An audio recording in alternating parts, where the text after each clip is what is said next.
Bau harum apa ini, ucapku dari belakang WC saat aku mengambil beberapa kayu bakar untuk mengasapi kelapa yang hendak kukopera. Saat langkahku pelan, sepeda suamiku telah ia ayun begitu cepat. Seolah langkahku dari WC yang berukuran 2 meter itu seperti langkah mengelilingi WC 10 meter saja. Loh, mana Mas Hasan? Pandanganku terhempas ke tepi sudut jalan. Jauh ia telah menjauh mengayuh sepedanya, seakan tengah berlomba sepeda dengan bayangannya. Aku hanya mengusap dadaku ketika melihatnya. Napasku tarik panjang seperti seseorang yang mencoba menelan batu di tenggorokannya sendiri. Hari-hari terus berlalu. Saat itu tubuhku yang bau rumput laut dengan anak yang kupegang satu, dan satunya lagi ku gendong menggunakan sarung lusuh yang melilit di bahuku. Tak jauh di dekat pagar, Mas Hasan berdiri di halaman. Kapaknya masih terangkat. Kayu-kayu terbelah di kakinya, seperti tulang yang patah. Wajahnya tak menunjukkan apa-apa. Aku tak berkata apapun. Hanya berbalik, berjalan naik ke atas rumah, sambil membantu anakku naik ke tangga rumah. Angin pagi itu berembus pelan. Bau kayu basah masih terasa menusuk dari sisa-sisa potongan kayu Mas Hasan. Tiba-tiba, suara tangis pecah dari dalam rumah ketika aku selesai menjemur pakaian anak bungsuku di teras rumah.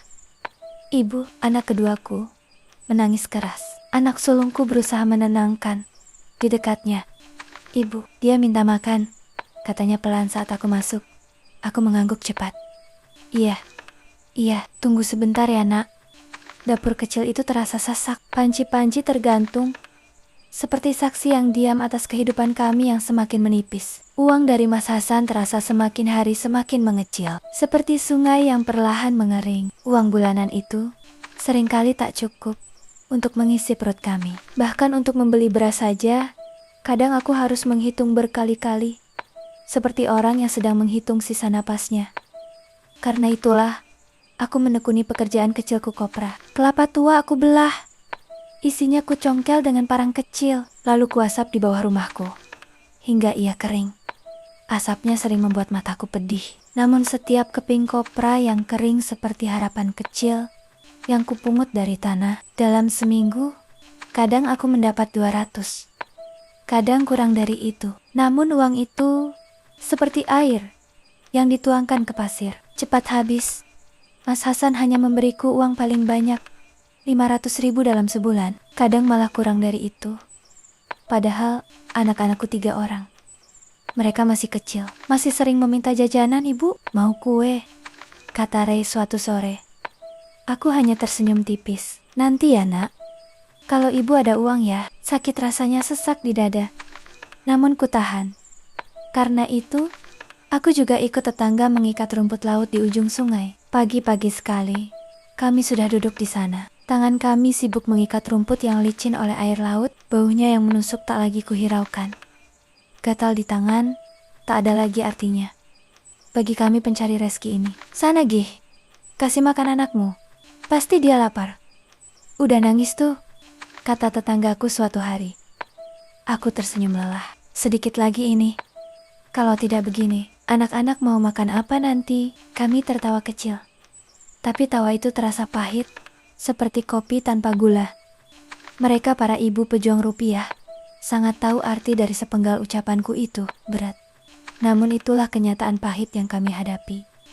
Sementara itu, hasil kebun sawit kami jarang panen. Pohon tuak yang dipanen suamiku pun semakin sedikit. Katanya, sekarang cuma 100.000 sehari, katanya suatu malam. Kenapa bisa begitu? Tanyaku. Pohon tuaknya sedang sedikit hasilnya. Udah jarang berbunga. Jawaban itu jatuh begitu saja, tanpa kepedulian pada keadaan kami. Jika jujur padanya, ia akan menjawab hal yang sama kembali. Irit saja.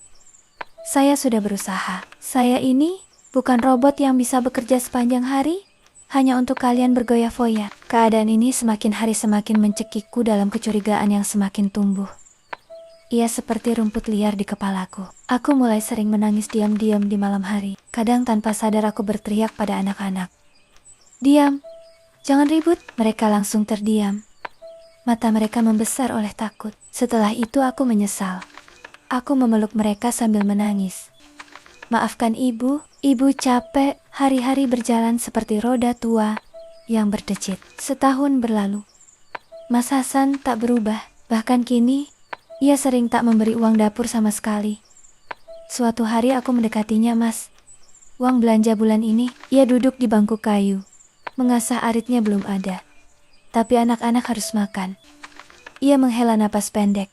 "Bukankah kamu ada uang dari kopramu itu?" "Pakai itulah. Kulihat dari pagi hingga sore ngikat rumput. Mana hasilnya? Sudahlah, pakai saja yang itu dulu."